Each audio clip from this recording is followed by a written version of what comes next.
izin 1704030126. Saya akan menjelaskan hasil dari diskusi kami. Perkenalkan, nama saya Riri Musdalifah dengan NIM 1704030132. Nama saya Karisma Wardah dengan NIM 1704030137. Saya akan menjelaskan tentang manajemen operasi.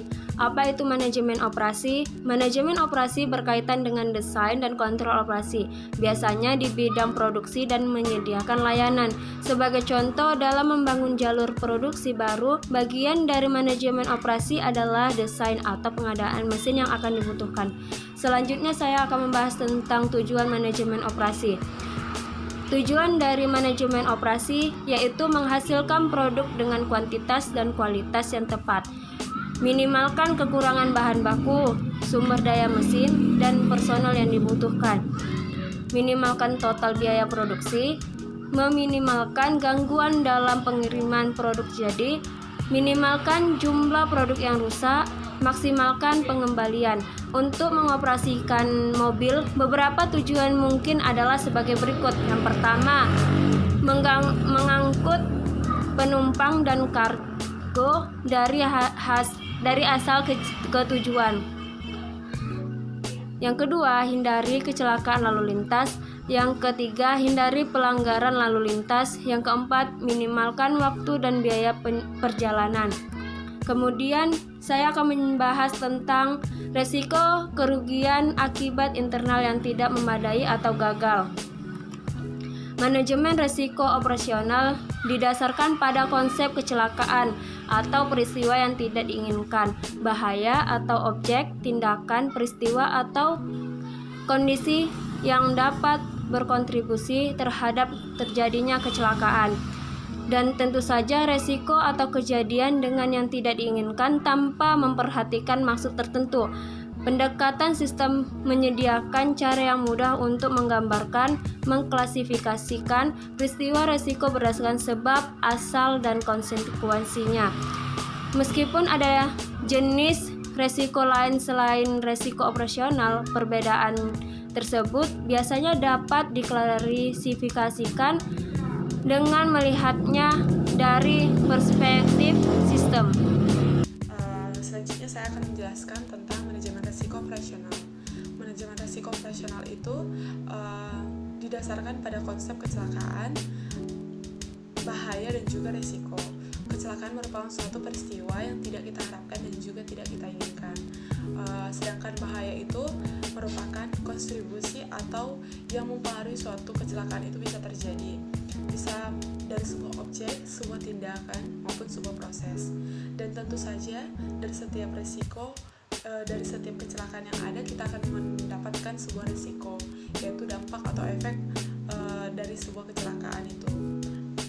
Pendekatan sistem juga menyediakan cara yang mudah untuk menggambarkan, mengklasifikasikan, dan juga mengkategorikan peristiwa risiko berdasarkan sebab akibat dan konsekuensinya. Meskipun ada banyak jenis resiko selain resiko operasional, perbedaan tersebut hanya dapat kita ketahui dan diklarifikasikan dengan melihatnya dari perspektif sistem yang ada. Nah, salah satu tekniknya ialah Failure Mode and Effects Analysis atau biasa disingkat dengan FMEA. FMEA ini adalah teknik kuantitatif top-down yang diterapkan untuk mengidentifikasi kegagalan dalam suatu desain, proses, atau sistem, atau produk, peralatan, dan juga pelayanan yang ada. Selain itu, FMEA juga digunakan untuk menganalisis elemen atau komponen dalam suatu sistem, interaksinya, dan juga pengaruhnya terhadap operasi sistem secara keseluruhan. Identifikasi potensial kegagalan dilakukan dengan cara pemberian nilai atau skor masing-masing mode kegagalan berdasarkan atas tingkat kejadian atau occurrence, tingkat keparahan atau severity, dan juga tingkat deteksi atau detection. Secara umum, FMEA dibagi menjadi dua tipe, yaitu FMEA design dan juga FMEA proses. FMEA design lebih fokus kepada desain dari produk, sedangkan FMEA proses berfokus pada proses produksi. Untuk langkah-langkah umum dalam melakukan FMEA, yang pertama itu kita menentukan sistem dan juga ruang lingkup yang harus kita analisis. Yang kedua, identifikasi tujuan fungsional utama.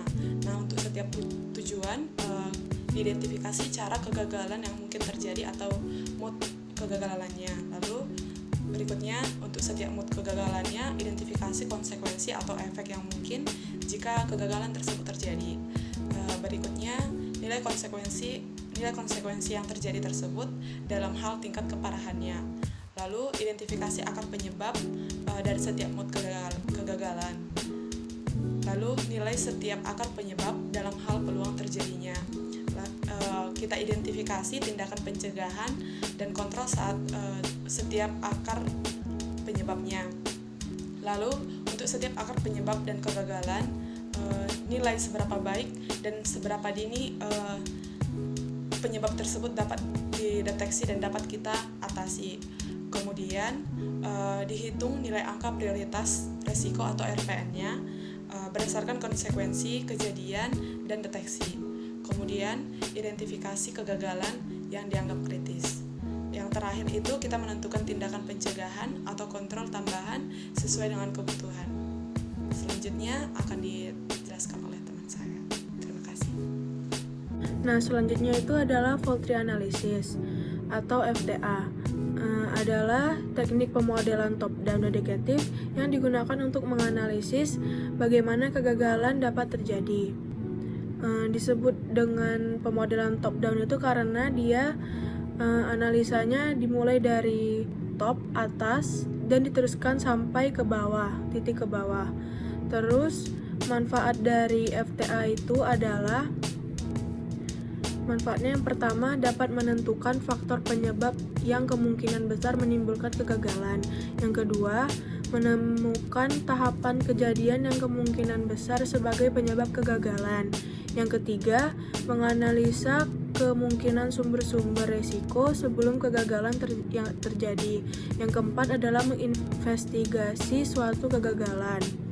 Nah, jadi fault tree analysis itu dia teknik yang digunakan untuk mengidentifikasi resiko yang dapat menimbulkan kegagalan-kegagalan di dalam perusahaan. Selanjutnya adalah Cause and Consequence Analysis. Adalah teknik pemodelan menggunakan metode grafis dan diagram. Jadi, CCA ini seperti fault tree diagram. Namun dia digunakan sebagai alat komunikasi menunjukkan hubungan antara konsekuensi dan penyebab dasarnya. Tujuan dari consequence analysis adalah untuk mengidentifikasi penyebab dasar dan konsekuensi dari suatu bahaya potensial atau resiko kecelakaan. Langkah-langkah mengerjakan CCA yang pertama menentukan suatu kejadian atau mengevaluasi masalah. Yang kedua, mengidentifikasi masalah-masalah kecelakaan atau risiko yang dihasilkan dari suatu kejadian. Yang ketiga, mengembangkan rangkaian kecelakaan atau event tree analysis. Terus yang keempat itu mengembangkan kegagalan safety function untuk menentukan penyebab-penyebabnya atau menggunakan fault tree analysis. Yang kelima, mengembangkan urutan minimal resikonya, dan yang keenam, merekapitulasi hasilnya.